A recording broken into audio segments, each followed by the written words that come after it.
নমস্কার, কাকলিস ওনে আপনাদের সবাইকে স্বাগত। সবাইকে আমার পক্ষ থেকে শারদকালীন শুভেচ্ছা জানাই।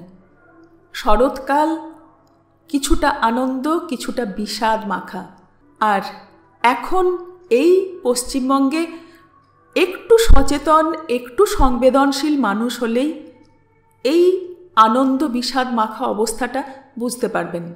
কারণ পুজো হচ্ছে বটে, চারিদিকে মাইকের আওয়াজ, মানুষের পুজো দেখতে বেরিয়ে পড়া, সব কিছুর মধ্যেই বিষাদ কিন্তু গুঁড়ো গুঁড়ো হয়ে মানুষের মনের মধ্যে ঘুরে বেড়াচ্ছে।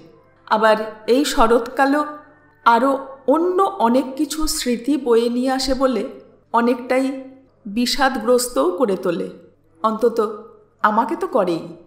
এই নিয়েই আজকে আমার একটি লেখা পাঠ করার বাসনা নিয়ে এই ভিডিও করছি। তো লেখাটাই পাঠ করি। শব্দের কোলাহল নিশ্চুপ হলে কথারা ডানা বিস্তার করে। নীরবতার ভাষায় অবিরাম কত কথা কল কল স্বরে।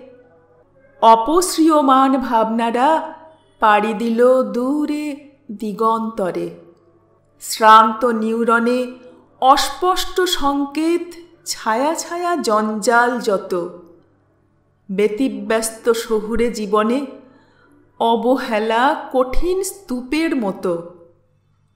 জায়মান শরীরে আব ছায়া জেগে থাকে দগদগে ক্ষত। জলছবি সরে সরে মরীচিকা গহ্বর সে নাগালের বার। নিশ্চিন্তে কাঁধে রাখা মাথা অসম্ভবের স্বপ্ন অপার। বয়ে চলা জীবনের নাম হোক দুস্তর পারাবার।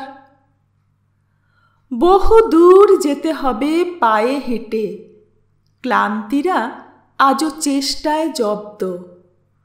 অন্তঃস্থলে অতল যে ভার, রাতের গভীরতায় নিস্তব্ধ।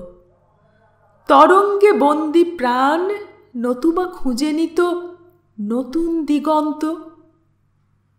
তবু টেনে যেতে হবে সরল রেখা, কোথাও না থাকে বাঁক। ছন্দে অমিল হোক, না মিলুক হিসেবের আঁক।